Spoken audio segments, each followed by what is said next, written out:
A former Uvalde, Texas police officer has pleaded not guilty to charges stemming from the 2022 school shooting.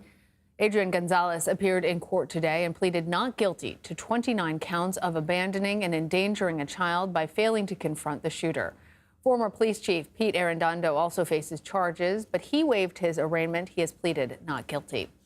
The gunman, you'll recall, killed 19 children and 2 teachers. It took nearly 400 law enforcement officers more than 70 minutes to actually confront that shooter. CBS News Texas reporter Andrea Lucia is in Uvalde for us. Andrea, what did we see in court today?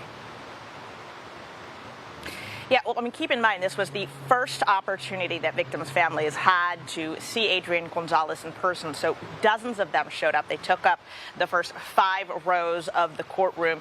Adrian Gonzales himself walked in wearing a suit with his attorneys. He faced the judge, entered his plea. He never once, though, looked back at the gallery, and that's something that the family certainly noticed.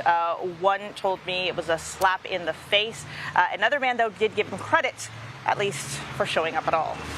Well, what are we hearing from Gonzales and from his attorneys about how he feels about the actions that he took or didn't take on that day?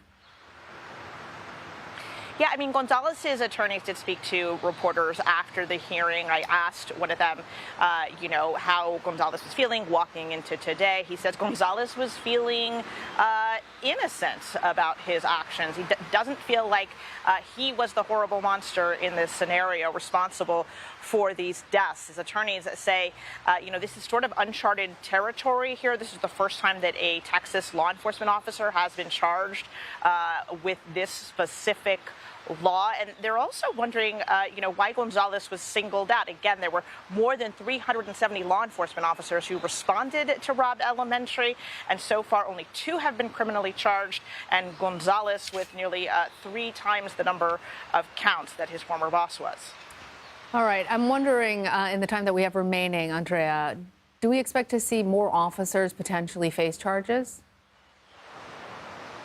Anything's possible, really, but we've seen no indication of that. We do know that the victims' families would like to see more officers charged. One father who lost his son in the shooting told me out here today he wants to see every single one of them charged. More than 370 officers in some way charged for this. And Andrea, as we're talking about the victims' families, how are they doing now?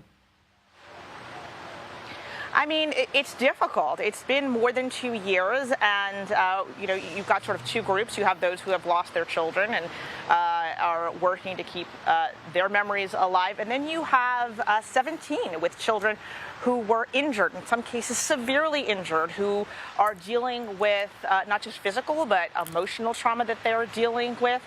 So still a lot of recovery going on here, a lot of anger. And some of them just said they had to be here today to fight for their children, to fight for some form of justice in all this. All right, Andrea Lucia, thank you.